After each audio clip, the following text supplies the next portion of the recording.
What's up guys? Showing Face 14. So right now we're going outside. Yeah. Look at the outside. Yeah. Look at that. Look at that. Look at that. Look at that. Look at that.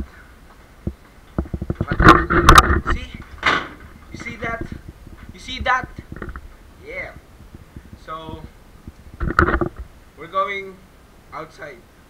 Just outside. Yeah. I don't think I can vlog, but I will make it possible. So see you. So ayun po ano. Ayaw guys oh. Ayaw guys oh. Naulan nagba-vlog. Ang lupit. Tuwa ka naman.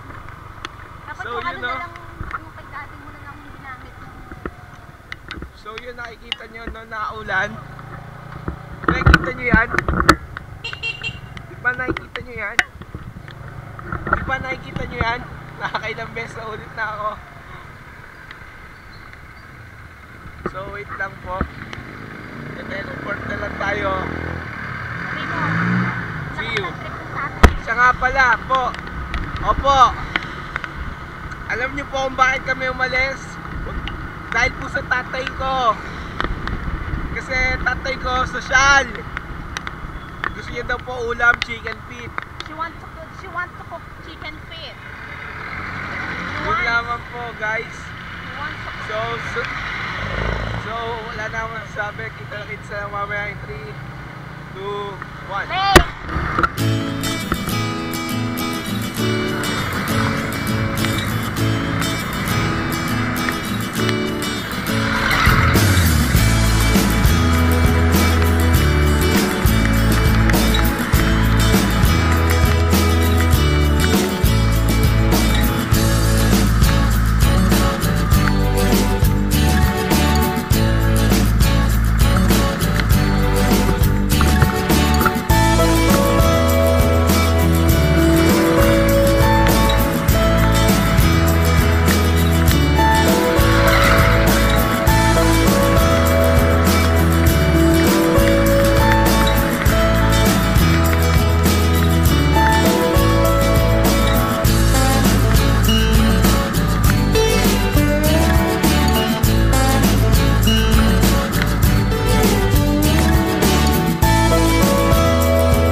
Kasulukuyan po kami pauwi na.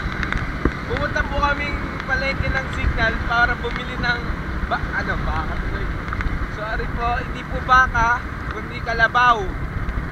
Kasi pinangako po ng tatay ko na ibibigay po yon sa tita ko. Yun lamang po.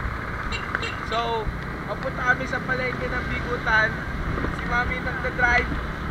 Si mami po yung nagda-drive. Yun lang po. Ano? So, wala akong masyado na ma-vlog. Para bumili ng chicken ng paano mo manok. So, ngayon po, kakatapos lang po namin malengke. Hindi na po ako nakapag-vlog kasi po, kumain po ako ng donut. kasi po, maraming kwento. So, yun lamang po mga peeps. Yo. Yun lang. At yun lang. So, bye.